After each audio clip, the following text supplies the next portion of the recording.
থালামাস stent বসবে, আর অনেক রকম সমস্যা শরীরে, ব্লাড প্রেশার, সুগার। ডাক্তারবাবু বলছিলেন অনেক কিছু করার দরকার ছিল শরীরে, কিন্তু তিনি করতে পারছেন না কমপ্লিকেশনের জন্য। আমার শরীর নাকি অপারেশনের ধকল নিতে পারবে না। কোন রকমের জোড়াতালি দিয়ে আমার এই শরীরটাকে চলনচয় করে দিচ্ছে।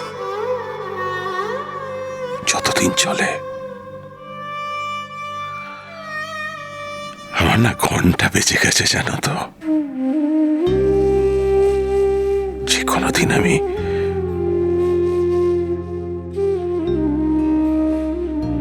আমার ছুটি হয়ে যেতে পারে।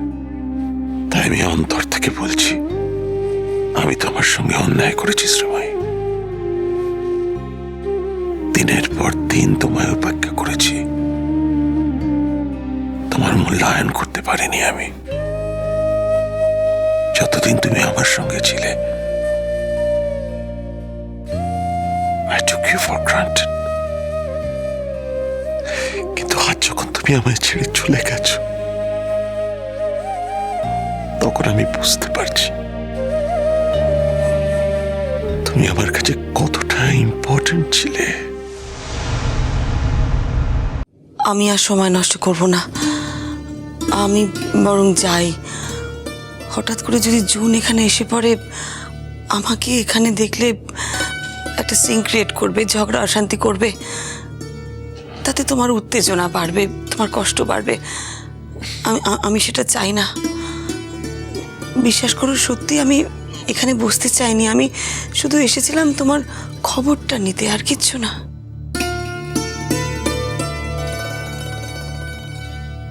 আমি জানি তুমি এখানে বসতে আসনি।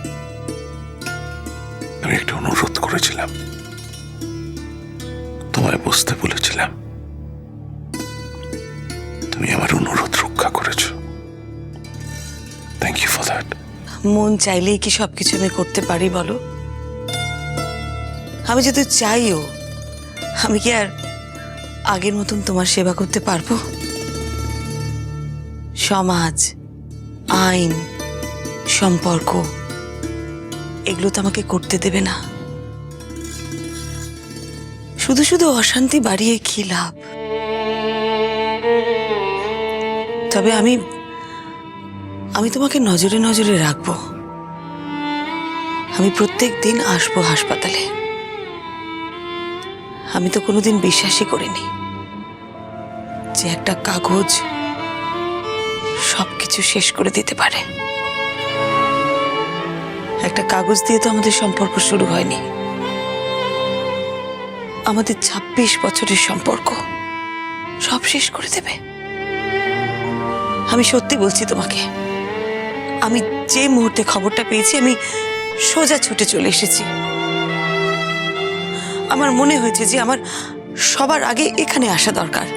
জুন আমাকে বাধা দিলেও আমার আসা দরকার।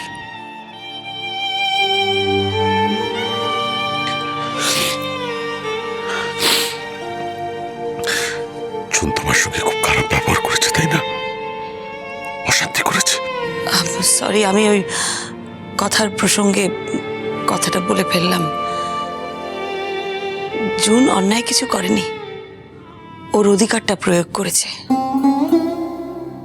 ঠিকই তো, আমার তো এখানে বসে থাকার কথা নয়। এই সময় তো ওর এখানে বসে থাকার কথা। ওর এই অধিকার, ওর সবকিছু, আমার কিছু না। না শ্রীময়ী, এই অসুস্থ মানুষটা তোমাকে চায়।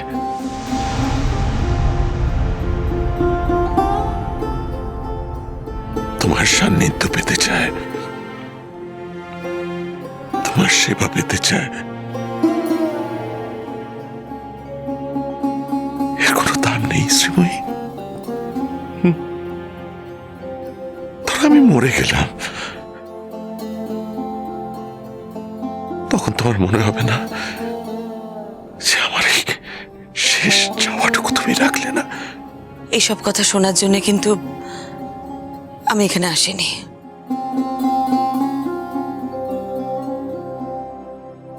আমি আসছি। স্যার আপনি ভেতরে আসুন না, আসতে পারেন। আসুন স্যার।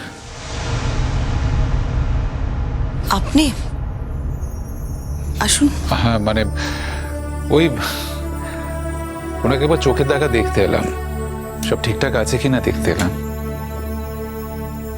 আসুন স্যার, আসুন।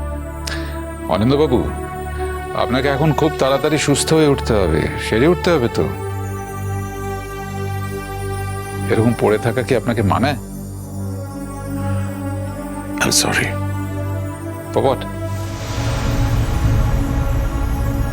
আপনার একটা আনন্দ উৎসবের মধ্যে ছিলেন, গেট টুগেদারে। আপনাদের আনন্দটা বেচতে দিলাম আমি। কাম অন, এটা মানুষের জীবনের চেয়ে একটা গেট টুগেদার দামি, এটা নিশ্চয় আপনি মনে করেন না। আর আমার সঙ্গে আপনার আলাপ খুব কম দিনের, জানি না আমার সম্বন্ধে কি ধারণা আপনি পোষণ করেন, তবে আমি যে এতটা অমানুষ নই সেটা আপনি নিশ্চয়ই বিশ্বাস করেন। না, আপনি বিশ্বাস করুন, আমি সেইভাবে মিন করিনি। আপনারা তো একটা উৎসবের মধ্যে ছিলেন, বিশ্বাস করুন আমি সেইভাবে কাউকে খবর দিতে বলিনি। তুমি খবর দিতে বলবে কি করে? তোমার তো খবর দিতে বলার কথাও নয়। আর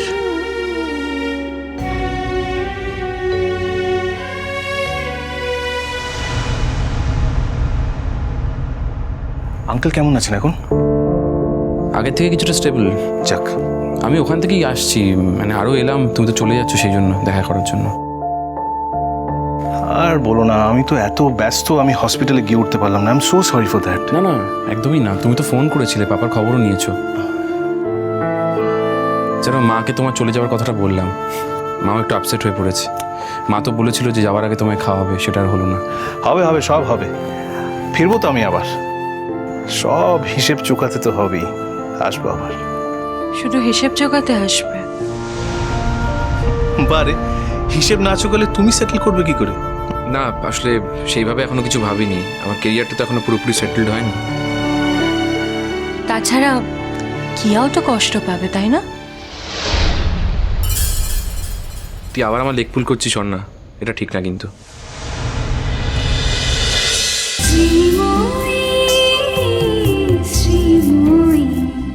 স্টার জলসার প্রিয় শো দেখার জন্য সাবস্ক্রাইব করুন আমাদের ইউটিউব চ্যানেলে এবং আপডেটেড থাকার জন্য প্রেস করুন বেল আইকন। চলো চলো চলো চলো পাল্টাই।